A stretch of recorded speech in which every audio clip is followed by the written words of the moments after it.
and share, their imaginings and solutions and approaches for sustainable and regenerative practices to thrive by 2050. Overall, as we do this, we hope to create a policy document, a briefer, primarily a scenario report on regenerative futures or regenerative world by 2050, and we hope to share this with all of you, and that can be consumed and used by researchers, activists, policymakers, community organizations, and hopefully, facilitate a further exchange about, regenerative ideas and foresight from the global South. So the UNESCO Chair on Anticipatory Governance and Regenerative Cities at Northwestern University, hopes to capture, the collective wisdom and scenarios that we will be sharing today, and hopefully, generate strategies as well for a regenerative world.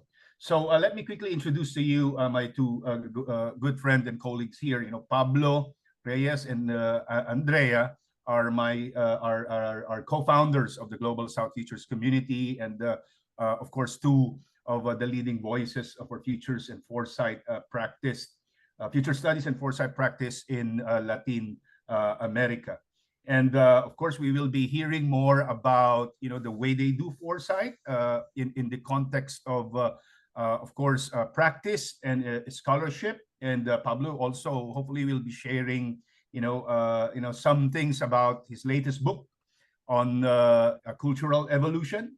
And Andrea will be sharing with us more about futures and foresight in the context of arts. And hopefully we can have a conversation at the end about regenerative futures and indigeneity as well. So feel free to introduce yourself in the chat from where you are in the Philippines and the world. We would love to see you share that with us. And if you have some questions and comments, feel free to put them in the chat, and we will do our best, to ask these questions to Pablo and Andrea. Without further ado, I'll be handing this over now to Pablo and Andrea. Good morning and welcome, to the Regenerative Futures Symposium 2050. Thanks, Shermon. Welcome to all. My name is Pablo Reyes. I am from Chile. I'm in this moment in Dubai. I was attending the Dubai Futures Forum some days ago. And I lead a consultancy firm that's called Memética. We will talk about Memética in the presentation.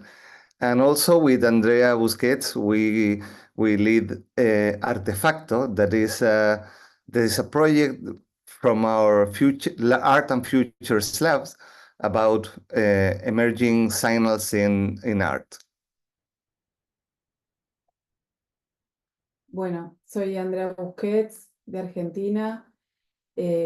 Con Pablo Reyes fundamos Artefacto. Estoy también en Dubái. She's Andrea Busquets from Argentina. He co-founded with me Artefacto. Soy historiadora del arte y artista visual, y encontramos dentro de la historia del arte la capacidad de las artes de dar señales de cambios.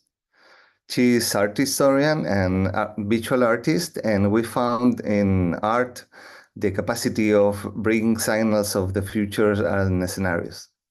Así que acá andamos recorriendo ferias, muestras, bienales y generando reportes de cambios. So we go to biannual fairs of art in different parts of the world, making reports of art, what art is saying about the future. Y democratizando las herramientas de las artes visuales, especialmente el dibujo, para facilitar la creación de escenarios de futuros y hacerlos accesibles a todas las personas. And also democratizing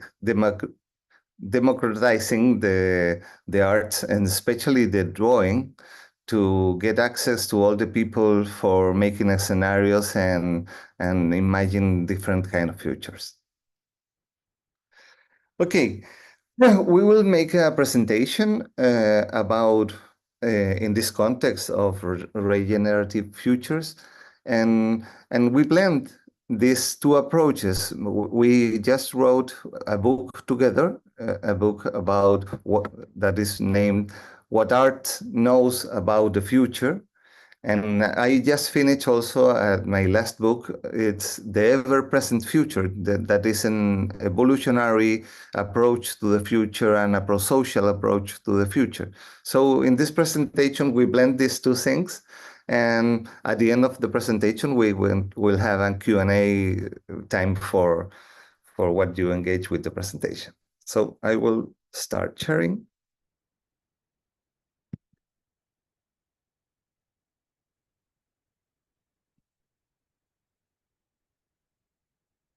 Okay, please tell me if you are looking.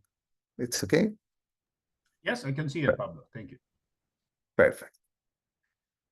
Okay, we name this future as place for prosociality. Prosociality starts with Elinor Ostrom, Nobel Prize Elinor Ostrom, make an investigation about what do the communities that can hold systems that are for no one and for everyone, yeah, the problem of the commons in economy, how they do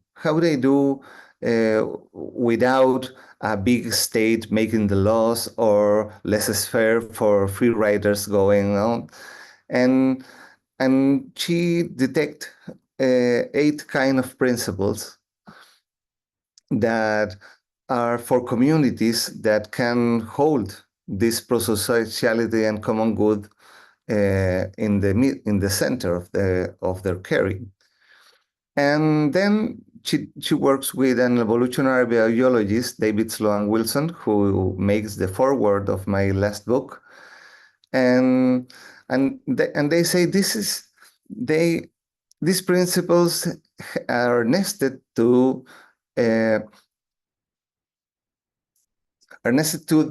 multi-level selection, a kind of approach on evolution that collectives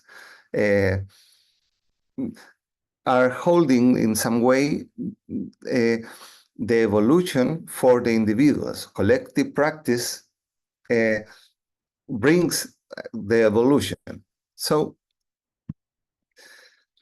first of all, human beings are the few species that thinks about the futures, and that's because we have language.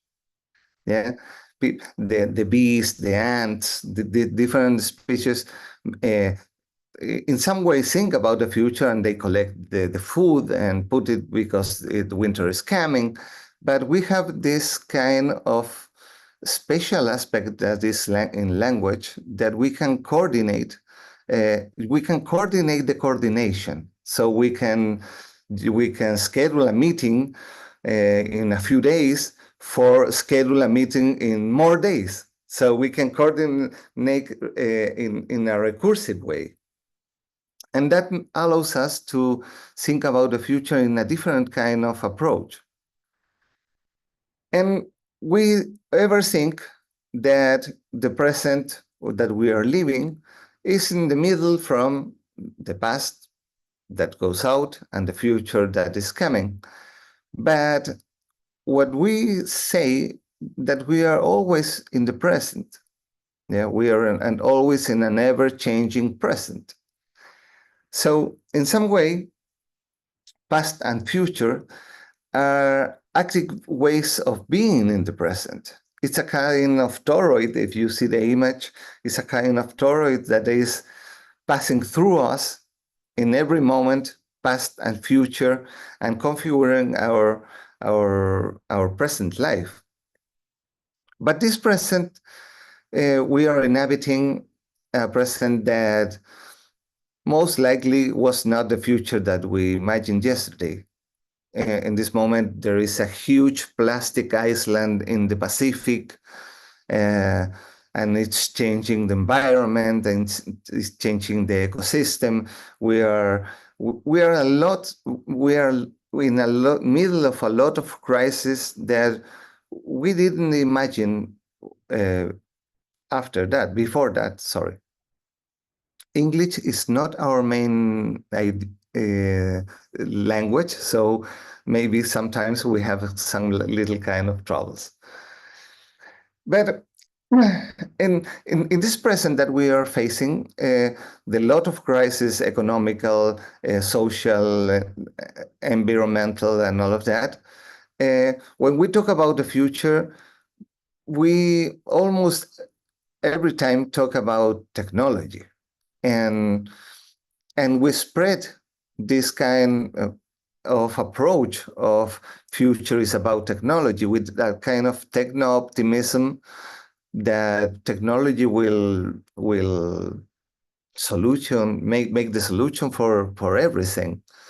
In some way, when we evolve, we make some kind of approaches of what we are living, and the problems of that solutions comes after that. We think about how to make cars, for example, but the problems of the contamination of the cars appears some years after that.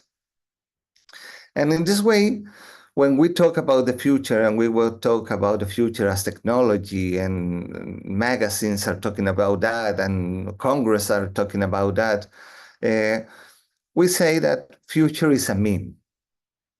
Yeah, future is a meme. And here's Richard Dawkins in his 1976 book, The Selfish Gene. He puts the concept of meme.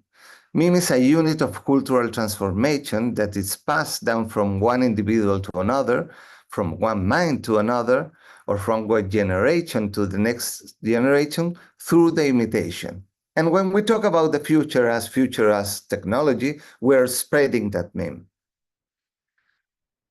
But also, the meme of the future has directly influenced technology, and technology changed worlds. But the art, when we look at the art, the art has simultaneously shaped this meme, and we see these kind of images. Bueno, tenemos los memes como unidades de replicación cultural y el arte que comparten la capacidad de influir en los escenarios, en los imaginarios colectivos sobre el futuro. So we have the memes as cultural spreading units, and art with the capacity of push the futures that we are facing. Actúan como herramientas para anticipar, moldear y colonizar las visiones de lo que está por venir. Eso lo mencionamos mucho en nuestro libro. And art acts as tools to anticipate, condition, and to shape the future that we are facing. And we put that in our book. Y tienen algo importante, la capacidad de transmitir visiones distópicas, utópicas o híbridas que cuestionan o refuerzan nuestra creencia sobre la sociedad y la tecnología. And it has the power to send messages about and share different kind of images about dystopian or maybe utopical or hybrids that can shape the way that we think about the future. These images, some of this was about the 1900 thinking about the 2000 in an exhibition in France. Bueno, y de esta manera lo que hacen es, aparte de reflejar, también redefinen nuestra percepción del futuro, creando narrativas que después nos condicionan. And also a part of taking this kind of images that we are looking and we are thinking and we are creating, it can also reflect what is the future will come and how will it influence our thinking about the future that we are going to. So in that way, sorry for this, art and technology has changed the world that we inhabit. Technology changed the world and make new life conditions, and while art changed the way that we perceive life itself. So in an evolutionary approach, you have two main aspects. One is the life conditions. What are you living? Where are you living? What are the conditions that you are inside of? And in the other side is the cope mechanism to live with that condition. So technology is part of the life condition, and art is part of the mindset in some way that change the view that we have for that life, the different life conditions. And that makes the evolution goes. So in cultural evolution, there are many different categories, but we will take 4 ontologies, 4 ways of being, 4 technological waves that shape our world and shape the comprehension that we have in our world, and 4 art manifestations in that way. The first ontology is we are the world that we inhabit. We don't have separation about being and the world. And ancient traditions are animistic traditions about where we live, the power of the rivers, the mountains. There is no kind of separation in that way. We comprehend as a part of a whole. When we evolve in social aspect and modern aspect, we were splitting that kind of view, splitting the being for the outside, and we make that kind of difference. When it starts 30,000 years or maybe more, the technology was about gathering, was about hunting technology, arrows, bows, traps, salting food, fire. That was our first kind of technology about it. And in that way, art emerged in this kind of approaches. Bueno, tenemos en la pintura primitiva que entendemos que ayudaba a enfrentar los desafíos de supervivencia del entorno. In the first primitive painting, it helps to cope with the challenge that the environment puts to us. Entendemos que es la primera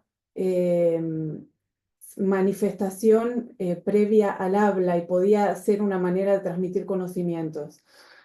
It was a manifestation that was previous to talking, and we think that it can be a way to share knowledge and share in some way also the vision and the desire of us to cope with that nature in some way, with big animals and some things that we don't know how to live with us. También lo podemos ver como anuncios de lo que se deseaba o se temía del futuro, actuando como una especie de deseo, un llamado a la acción o la prosperidad. And also, we think that this was the first future signal. The man in the cave drawing how to lead with these big animals. It was a desire to start controlling nature, to start knowing how to lead in that process, to be there, and this desire to expand and conquer the world. Bueno, tenemos, es la próxima lámina. Then there is another wave, another ontology. This ontology is we start splitting being from the whole, and the world is there to explode it. In that way, we start a kind of agrarian approach. In that approach, the technology are about harvesting, sowing technology, surplus management. We start to have excedents of production. And who are these excedents for? We start a kind of social approaches that are about administration of the goods. And art appears in here. Bueno, en este contexto tenemos el arte que sirvió para consolidar una identidad social y cultural a medida que las sociedades se iban haciendo más complejas. And art appears as a way of social and cultural approach to consolidate more complex societies. Entonces vemos como la representación de cuestiones como el poder, la religión, las creencias y también lo técnico que iba progresando, los oficios. And we see the representation of the power, the structures, and also the working habits, the working ways, the roles that are starting to appear. También la importancia de la espiritualidad en la vida cotidiana. Also the importance of the spirituality in quotidian life. And then we change. We have a lot of years in that wave. It starts empires, it starts the first religions and the first monotheist religions. And then in some time, at about 100 and 1600, we start knowing the world as a kind of machine. And when the world is a machine, if you see all the metaphors of the organizations are about machines. This has to work like a clock. This has to be fast like a train. We don't say organizational metaphors about organic beings. We talk about machines, and that is for more than 400 happening, that kind of approach. And it starts when it evolved, the industrial era, productivity, technology, and especially that's important, we start looking at technology as physical processes. We change slaves, we change elephants for more force, for more power with the machines. And in art. Bueno, acá tenemos el arte. Bueno, lo que decía Pablo, surge una estética industrial que se convirtió en un tema de admiración y movimientos importantes. It emerges an industrial aesthetic. It starts design, and it has manifested in architecture and art and design, and we use the draw at the service of the products, of the clients, of what we are designing. El arte documentó el impacto de la industrialización, también lo exploró, lo celebró y también lo cuestionó. Art started celebrating the impact of industrialization and also has started to question it. And in that question allows in cultural evolution to emerge the next wave. And in this wave, the world is decipherable and inventable. And it's about knowledge, social technologies. We change physical processes for cognitive processes. The processes that we're facing in this moment are about being. We can be in several times at the same time. It's not just a technology thing. It changed the world that we understand as. We can have multiple identities in different places because of technology. But this is a kind of different approach of the use of technology. Acá tenemos al arte ayudándonos a adaptarnos a esta situación, a los avances tecnológicos. And here we have art helping us to adapt and this situation, blending technology in art, trying to blend this evolution of the technology with what we are facing. And in that kind of approach starts generative art. But we say that human beings had always been drawing. Everything that is made was drawn first. Yeah, we draw everything that we are looking at, the computers, the furniture, all of that.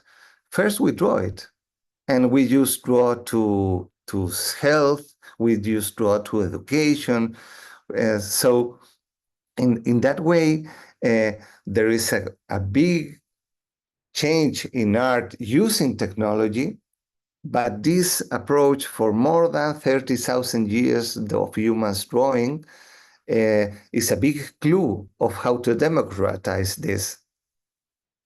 Acá, bueno, quería repetir, no sé si Pablo ya lo dijo, que en toda esta línea evolutiva lo que persiste y lo que continúa es el dibujo como la herramienta para diseñar todo lo que vamos construyendo. And the draw is the tool of what we are making. And that is something special. But we can draw with a stick in the sand. We don't need more technology than that. And in every part of the world, when we ask someone to draw the moon, maybe they draw the moon like a circle. There's a universal language that we can share with draw.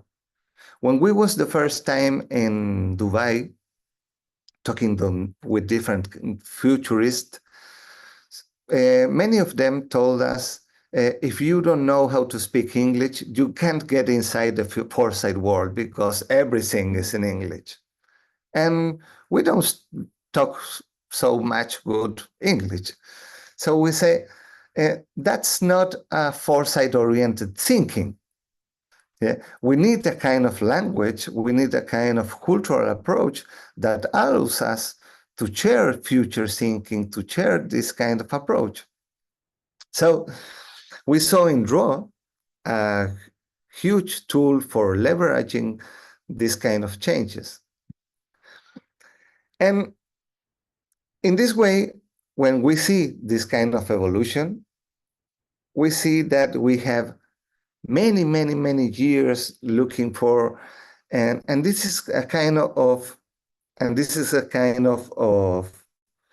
Russian puppet that is one inside of the other. This evolutionary process is not a kind of one era that we take off and then we start the other. They are all at the same time in this moment. But the first one has a lot of inertia, but because it's a lot of years happening. And the last one about knowledge and all of that, we are just new in that. We are in love with that. We are thinking that we are all of part of this technology approach, but we are just new in that. And in our era, we are looking at this kind of crazy movement, and everything is changing is always present and all of that. And if we see it, when we are facing this, that one wave with the other and with the other, and this is more complex culturally talking about it, because in sometimes we can cope everything and we can solve everything with one kind of approach. In this moment, we have it in organizations, in social systems, all of these approaches in. So we need a more integrative way of looking at this. And there is a tension in that way, there is a tension that we are living in the present about about the past and the future. Quiero decir algo que me quedé pensando, que el otro día fuimos al Museo de Dubái, que es 100% inmersivo, y generamos un reporte. And the other day we went to Dubai Art Museum that is in a mall, and it's 100% immersive, and we make a report of that.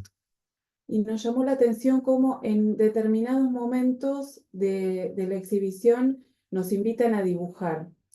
And and we get the insight, but because in some places in that exhibition, they invite us to draw.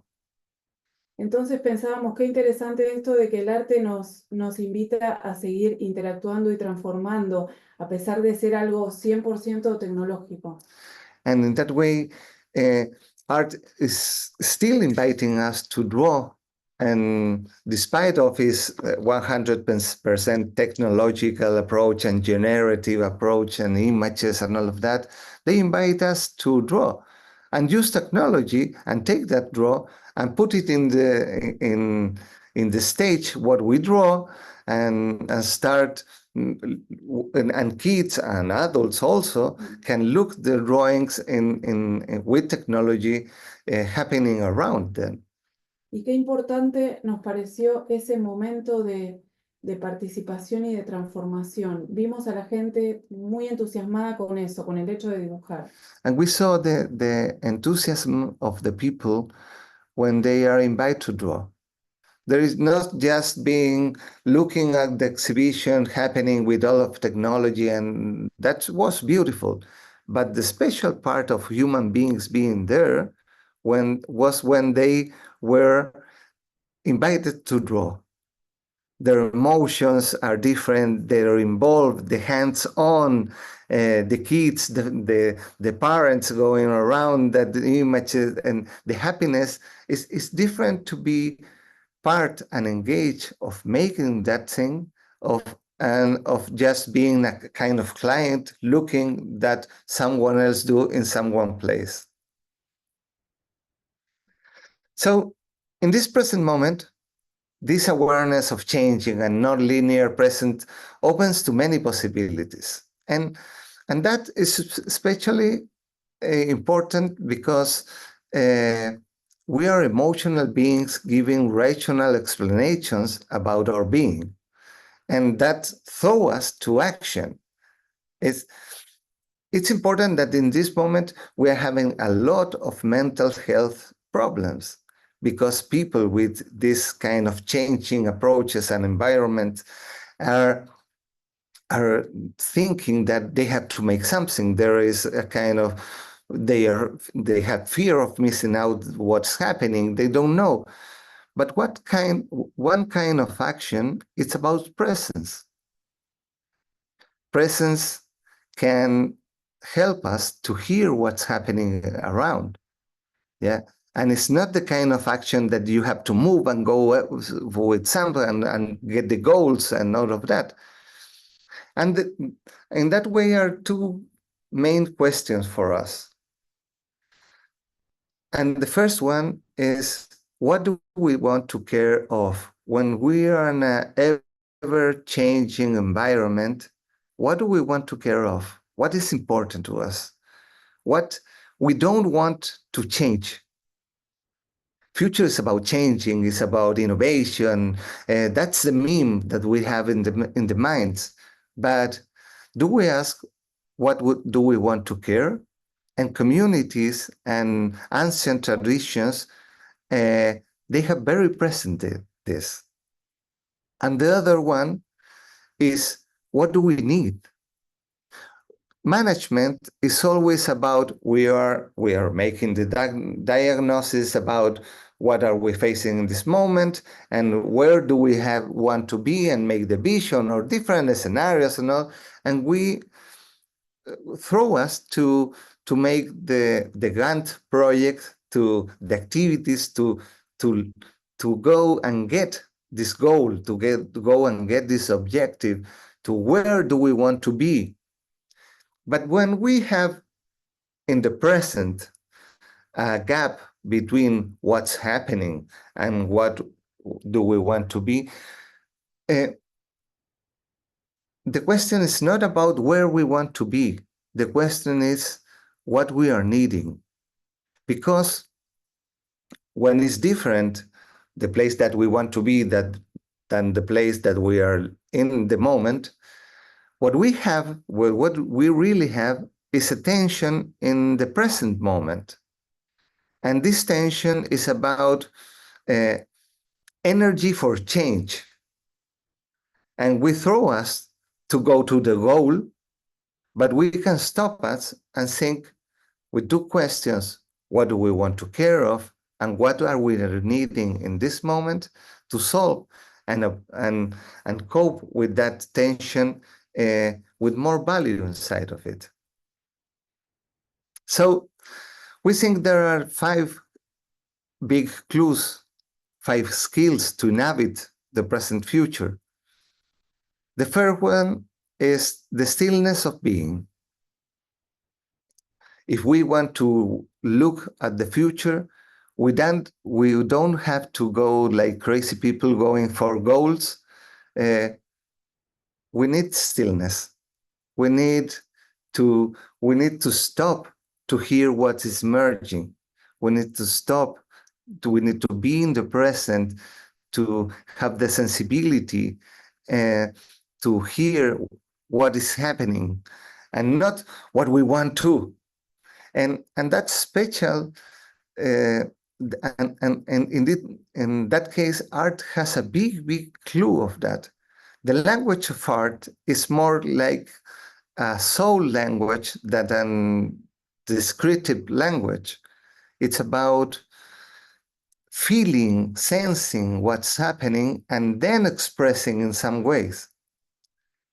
And we have to listen, and we have to learn how to listen and perceive the emerging future. It's not just about looking signals and making forecasts and trends and all of that. Is what is happening around us. What is happening around us when we walk in the outside, when we go with our families to some place? What is happening? And what are we sensing about it?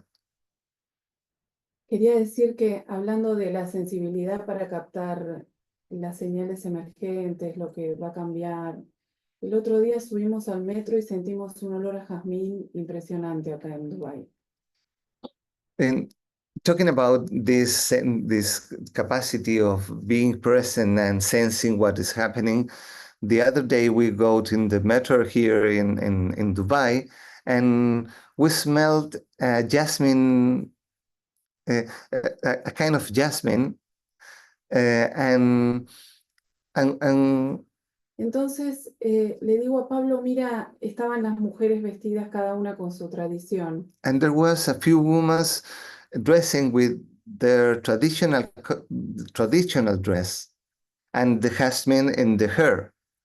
Entonces le dije, se visten igual que sus abuelas y hay una gran posibilidad que sus hijas y sus nietas se vistan igual. And we looked that they dress at the same as their grandmothers and the grandmothers of the grandmothers dress. And there's a big possibility of their daughters will dress again in that way. Y yo pensaba que me he visto muy diferente a cómo se vestía mi abuela y como yo misma me vestía hace unos años.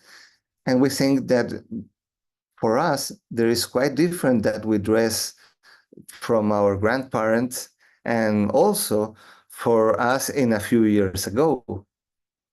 Entonces pensábamos tal vez esa capacidad de no modificar las prendas, te saquen una preocupación de encima y puedas estar enfocado en otro lado, porque en eso que estamos de ir percibiendo señales. And in that way, if you don't have the concern about changing dress because the fashion and all of that will lead us to being more present, because you don't have that kind of superficial concerns. And it's not a problem to dress like your grandmother. It's not a problem that your daughter dressed like you and your grandmother, because the tradition and that kind of tradition don't have the concern on it that fashion is changing and you have to go with the fashion and fast way and fast food clothes and all of that. Entonces pensábamos en qué maravilloso también que es eso, ¿no? Y entrenar también la sensibilidad para captar lo que puede llegar a cambiar o no. and we think about how to train in what don't need to change, how to train, how to listen. That it's not it's not necessary that everything is changing every time. Yeah, that is a colonial approach of life, and like a ladder that we have to go in upstairs and going and going and going to get the goal. And in the future is the paradise, and the future you will and when you go out your work, when you have 65 or maybe more, you can learn to play guitar. You can learn to play guitar today. It's not about you have to make something to go somewhere. So not everything has to change, and traditions and traditional approaches show us that they live with happiness. They live with their clothes, their dresses, and there is not a concern about everything has to change to me to be someone. The other skill is to ask this kind of new questions. New questions allows us new answer. And in that way, we think art thinking, it's a kind of different kind of art. Some years ago, we talked about of design thinking. But design thinking is in the same way that going to the goal and going to the client and what the client needs and knowing the client. You always have some product to give us to someone. Art thinking don't have limits. It's not thinking out of the box, because art don't need the box.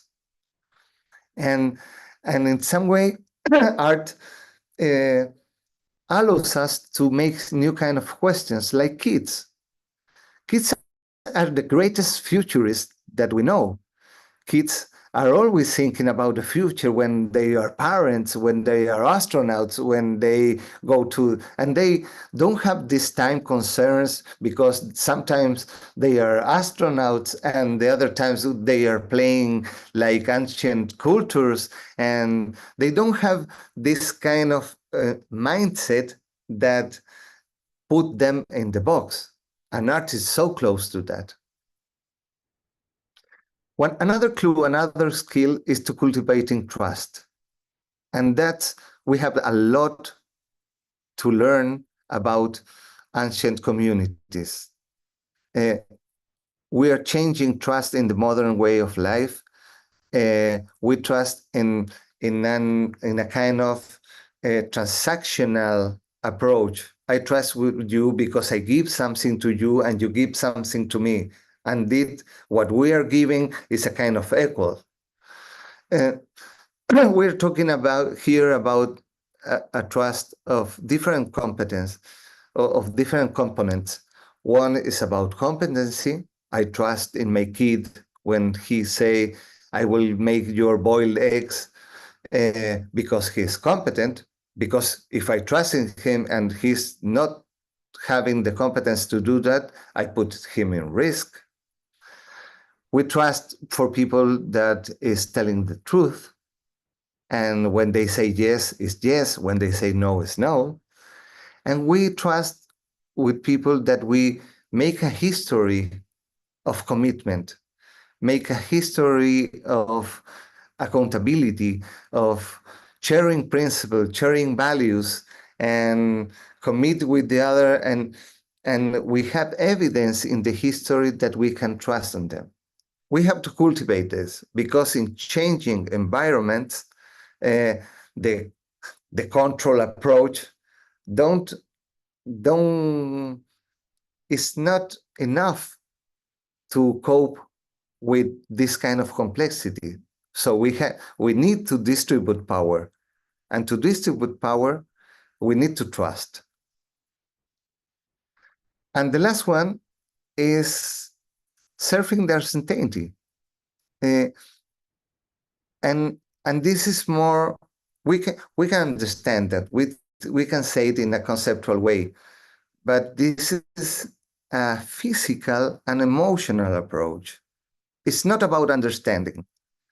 It's not about reading the text and, yeah, we need to serve that uncertainty. Our uncertainty manifests in us in our first kind of brains, biological brains, in the reptile brain, in the limbic system.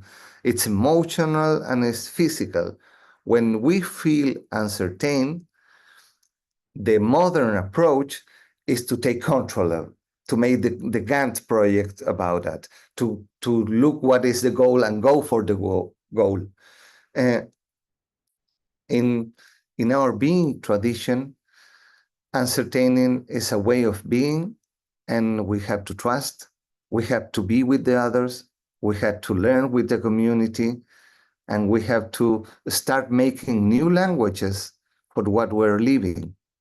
And that's not possible for the whole people in the world.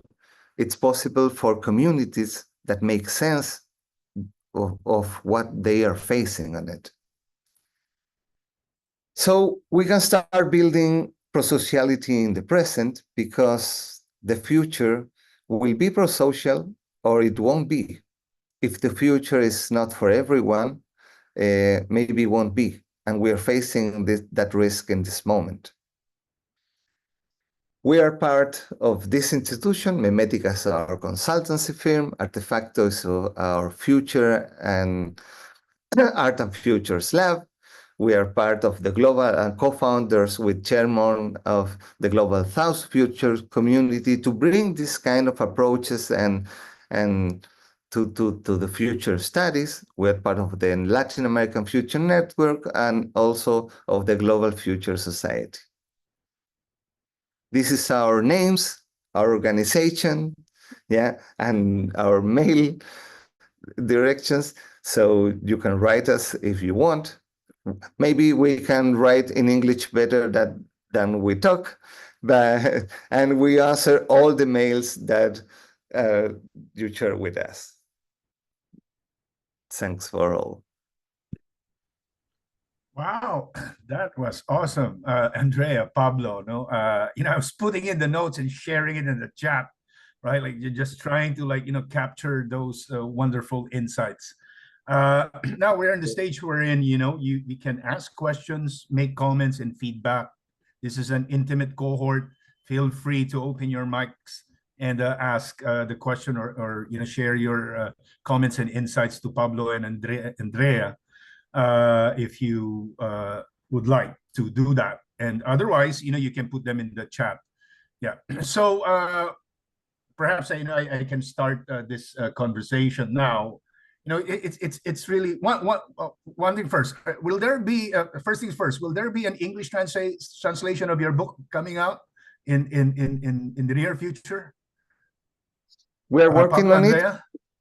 Yeah, we're working on it. We want to we want to translate it. Maybe at the middle of the year would be first the art, what art knows about the future. That book is a very beautiful book. Yeah, because we take a lot of famous artworks and we don't want to put it in the images, so we throw the people to draw it. We make the instructions for them.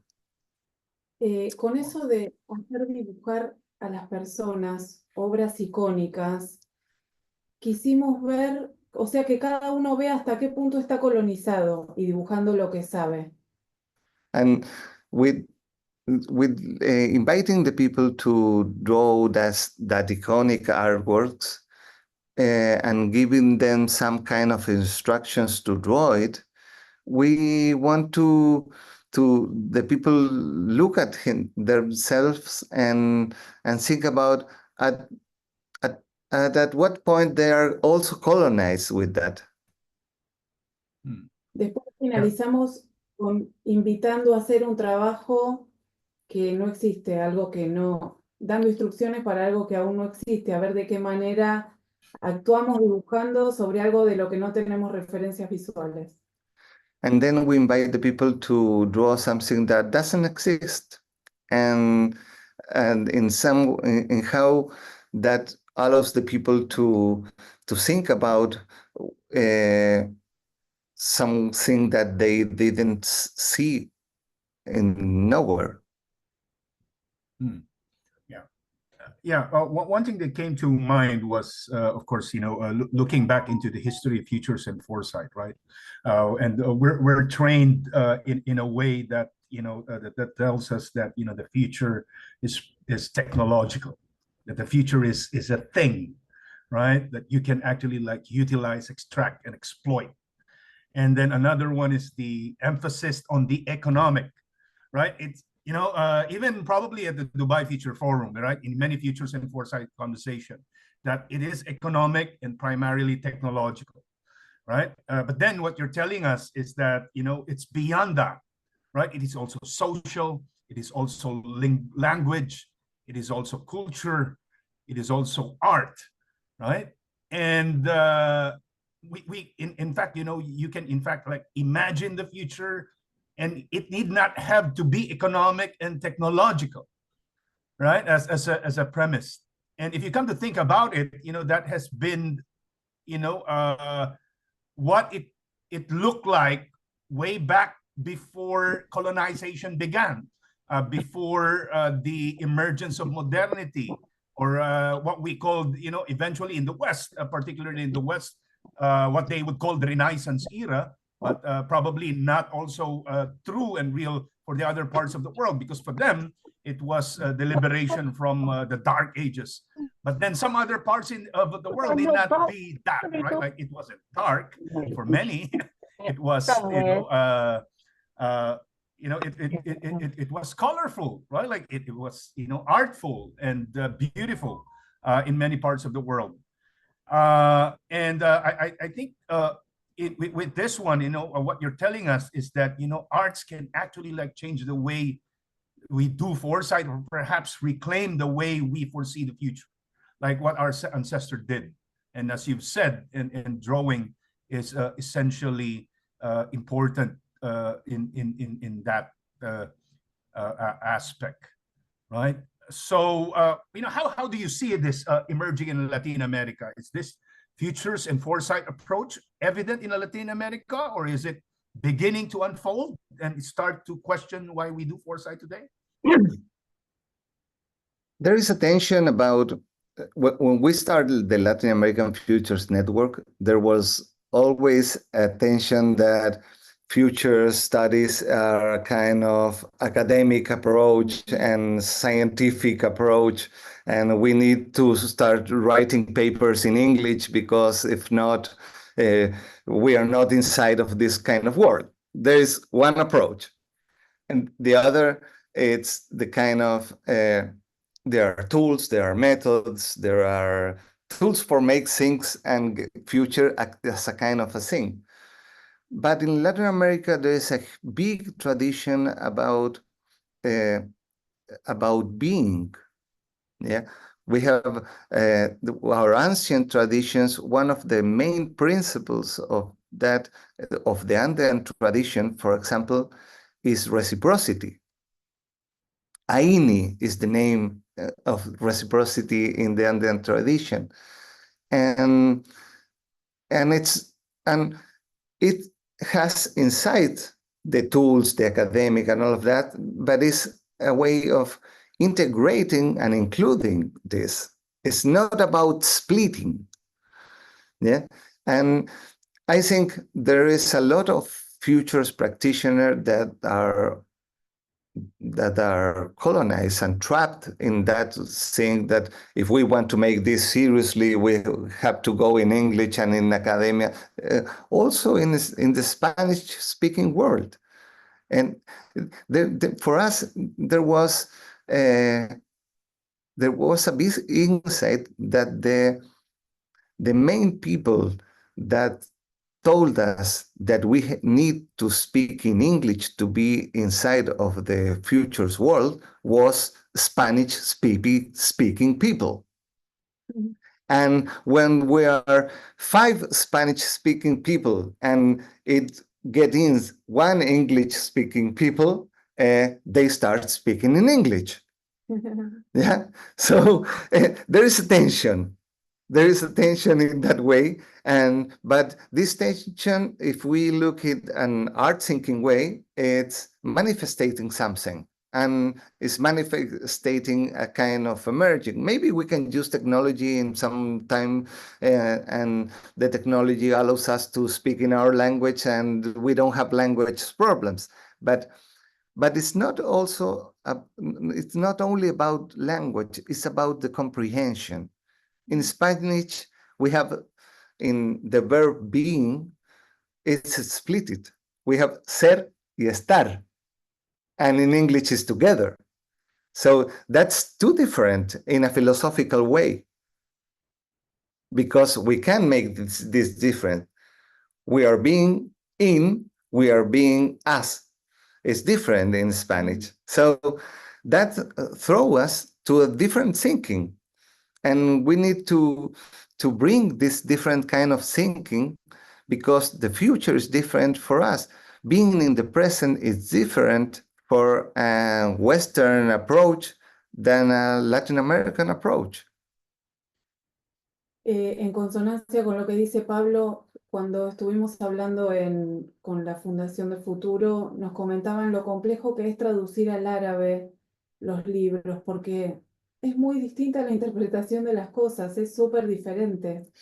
In consonance with that, when we was talking with Patrick Noah of Dubai Future Foundation, and he told us that it was quite different when they want to translate the report from English to Arabic. It's not just translating. It's not just about translating. It's about a way of thinking.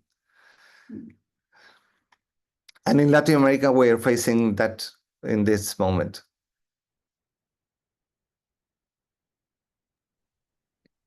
Wow. A lot of things to unpack there, right? Like, yeah. This is a wonderful, idea of futures and foresight. If anyone wants to speak, feel free to open your microphone. And I'm seeing, President Ferdinand Nicolas, Attorney Nicolas, Pablo, friends here is the president of Northwestern University. And yes, President Ferdi. Hi, buenos dias to our Buenos días. friends from Latin America. And I'm enjoying, I was in and out at the beginning, but I was enjoying the conversation, well, the discussion. And yes, there's always that tension of either this or that even in colonization, I mean, of course, the Philippines being colonized for 300 years, the same thing with Latin America. There's a replacement of culture that was already existing, already developed. But also a transformation of that culture that comes in. An amalgamation of, and to some degree, yes, I guess there are cultures that are superseded, but to some degree, the indigenous culture also kind of seeps in to the different expression now. That's why we have Filipino, in terms of Filipino culture, Filipino art, it's now an amalgamation of both what is indigenous and what is foreign.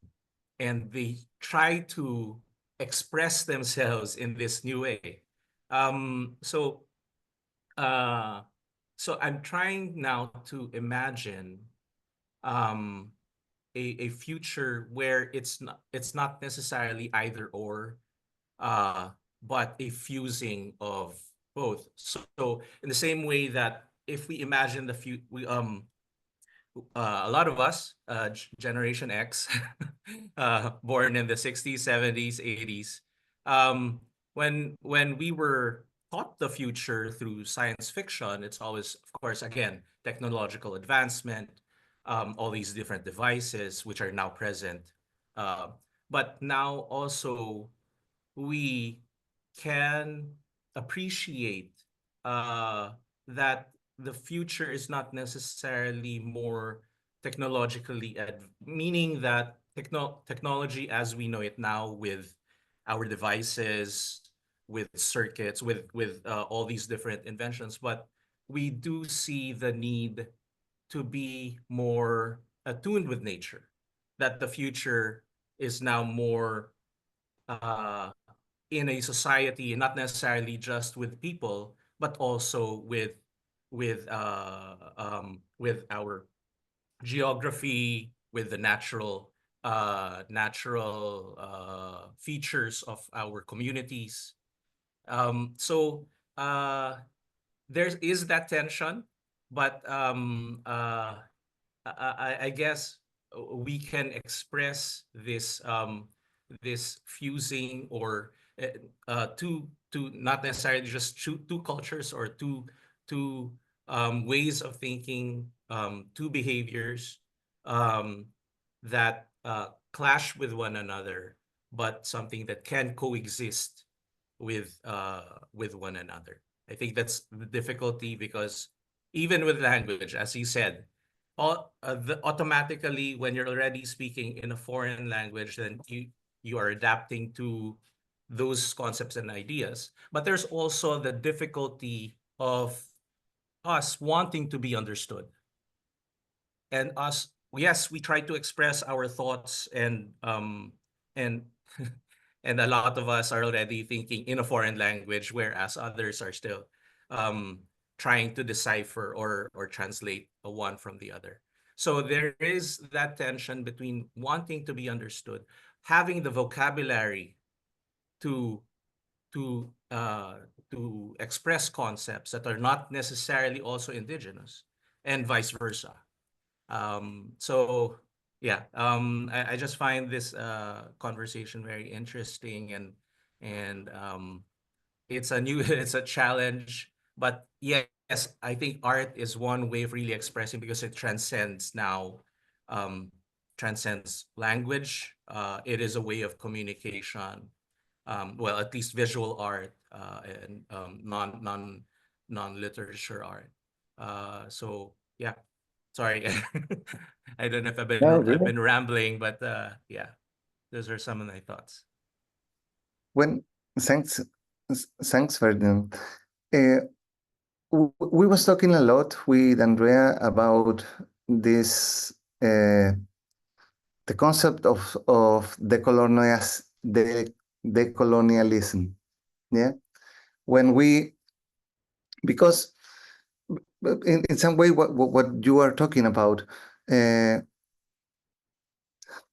maybe we are talking and we are putting a meme, yeah, that is again splitting one thing for the other, and it's not about including and transcending. It's not more an and, it's about an or. And we say that we need to respect and to know about what was happening and what to care about, and but that's why we put that question: what do we want to care about? Yeah? Because when we start talking about decolonialism and all of that, there is a little, and it's founded and all of that, a little emotional aspect inside of it that don't throw us to emerge the new thing. Yeah, and that's in because it has the seed of what was happening, and it's about what you was talking. We want the people to understand us. We want the people to respect us, and that's absolutely necessary. But we also want to communicate with my daughter that is in another country, and we also want to that technology. And it's not that simple to decolonize the things, as it's about including and transcending. So maybe an art has a clue on that. We need a new word, because if we talk about white and blacks, we are perpetuating that difference about white and blacks. Yeah. If we talk about a nation, it's not important the color. So maybe we can start, we need to start changing this kind of word. And it's important because one meme, when we put we don't put memes inside of the people, but if we think about in that way, when we put a kind of meme in that way, we also generate the against meme. So it has a force against, and that we need to think how to include and transcend and integrate and find. And if we don't have the language, we need to invent the new language, because we are talking about the future. We are ever talking about the future with predetermined language, with past language. We are not talking with the words of the future, and maybe we can start inventing it. Yeah, that has always been the case, right? Like if you try to look into the human civilization, the last 35,000 years, we've always been able to like some sort of figure out in the process, particularly on the issues, what you said, transcending, the limits that we currently have that has primarily like, driven and influenced by past histories and generational trauma and among other things. In fact, yesterday, right, like we had the conversation about decolonizing futures. And one conversation that stood out from me was that, this is heavy stuff, right? Like it's too painful to have a conversation about the past, right? Because primarily those that have attended that session, like around 80 of them, the similarity was that we had a colonial past, that everybody shared as a matter of history. And under colonization, right, it was, of course, our ancestors were autonomous and were previously governing themselves. And then suddenly you wake up one day, they lost their freedom. And, acknowledging that is particularly, critical and crucial in the way we invent probably a new language of the future. Then also, it was also a conversation about the political and the power issue, right? Like, for example, the colonial matrix of power, that was introduced by, what's his name? Walter Mignolo, who's also an Argentinian decolonial scholar, one of the leading in the world. And he mentioned about the coloniality of being, right? And he was, in fact, saying that the only way for us to actually like transcend this coloniality of being is through arts, right? Through the imaginations that we create as far as our future worlds are concerned. If it cannot be done through language, if it cannot be done through systems and forms and other types of structures that we are currently trapped in, because you have mestizos and mestizas now, right? Like everyone is an outcome, a result of, we are an evolution of that. You have this idea of mestizos and mestizas. Now, how do you actually like push the evolution forward?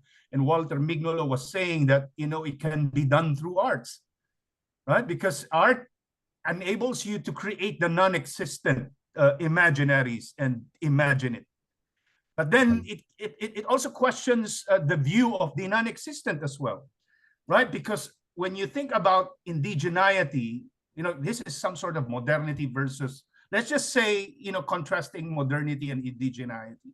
And as far as the indigenous world is concerned, it tells us that the future has a memory of the past, that it is not necessarily a blank template, like how, for example, the colonizers see the world and discovered all of us, our ancestors in the process, and they thought that they were non-existent. And they couldn't define them. They called them all Indios and Indias, right? Because they couldn't interpret them and they were non-existent for them. So, art, definitely, can play a huge role in this, right? Like, allowing ourselves to imagine the new language, the new, probably, an evolutionary world. And I think, as you mentioned, Pablo, culture will definitely play a huge role in this, as you mentioned, cultural evolution. And prosociality as a narrative is something that we really need to look into and study in the process. And thank you for bringing us that view. And yeah. So yeah, if we can probably like accommodate one question or feedback or comment on this. If there is any that you would like to share, yeah, before we end this conversation. Okay, if none, probably some concluding remarks from both of you, Pablo and Andrea. Yes. Yo quería decir algo que me llamó la atención el otro día en un workshop acá en Dubái. Something that takes her attention in a workshop here in Dubai, Donde había un escenario de futuros con muchas cuestiones tecnológicas, muchos cambios, y había un árabe vestido igual que ahora. there was a future scenario about maybe 100 more, and with a lot of changes in technologies and the environment and all of that. But the people who was in the image, it was dressed like they dress today. Entonces me llamó mucho la atención prestar atención también a los fines de captar señales de futuros en las cosas que decidimos no cambiar. And she has the insight about looking for future signals and all of that. What we decide not to change. Tal vez anclándonos en esas cosas que decidimos no cambiar, puedan emerger con más claridad las señales de futuros. Maybe if we nest in that things that we decide not to change, can emerge more clearly that future that's emerging, that future signals. También pensaba, relacionándome con gente por la calle o viendo cómo se manejan, en cómo somos de iguales los seres humanos, los niños haciendo berrinches, las personas conversando. And also she was thinking about walking in the streets, looking at the people, how they manage and how they make their relations, and how equal that humans are. The kids going crying and fighting with their moms and dads and people laughing in some corner and people talking about. Entonces viendo eso junto con la idea del arte y el lápiz acompañándonos desde el inicio para bocetar ideas que después llevamos a cabo. And when she see that with the pencil, with the kind of pencil with us for thousands of years, how we can las cosas que vamos a poder llevar a cabo, a the realizar a things that partir de eso. we can make with this, we can draw with this, we can let the next future emerge. Entonces miro con mucha más facilidad lo que se sostiene y lo que tiene muchas más probabilidades de sostenerse por la fuerza inercial de hacerlo. And she saw what are maintained, what is sustained and has more possibility of being maintained because it has a lot of inertia. Veo de todo eso que se mantiene, lo que va aflorando como lo que puede cambiar, como señales de cambio. Veo más claramente eso, anclándome en lo que en lo que se sostiene, en lo que queremos sostener. And when she looks what is maintaining, what is sustaining, it's more clear to look what is changing. When we see what we have in common, what we have, and that's a clue for include and transcend. What do we have in common? And then we can see what is changing, but we can talk about what we have in common. Wonderful. Thank you very much, Pablo. And Andrea for those. It encapsulates everything that you just shared and we talked about. And my key takeaway personally about this is that about the provocation that you just given us is that the premise and the perspective that change is constant might as well be a colonial idea. And that there are many things in this world that will remain the same as ever, and these are fundamental to who we are and what we are as human beings in context from the view of human nature. And it doesn't need to say that as well that change is a prerequisite to futures thinking or foresight, because at least in the context of the cultural is that it's all there.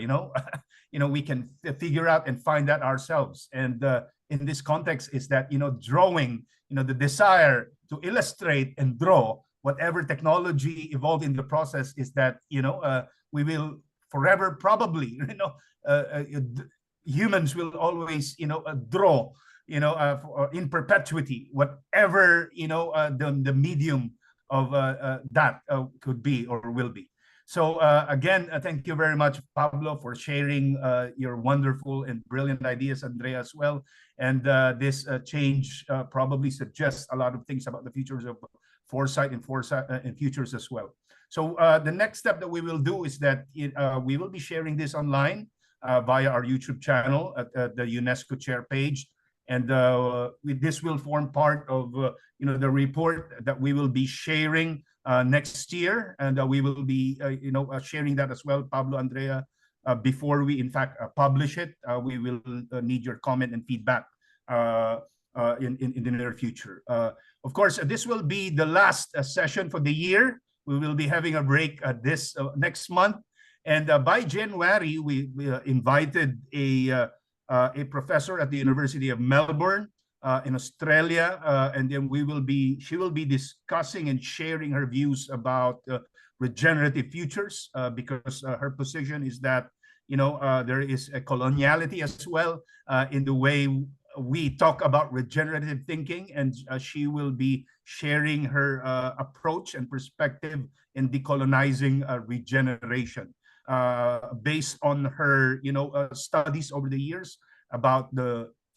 river futures and the city of Melbourne, and what it looks like for the city to reconcile the river and the city as she envisioned it to be some sort of there is this premise, like what she said, that the future, the city and the river together again. So we will be sharing that information soon, probably next month, and we look forward to seeing you again soon. Of course, to President Ferdinand for joining us as well, and our friends from all over the Philippines and the world. It's good to see Gerald and Carol here joining us.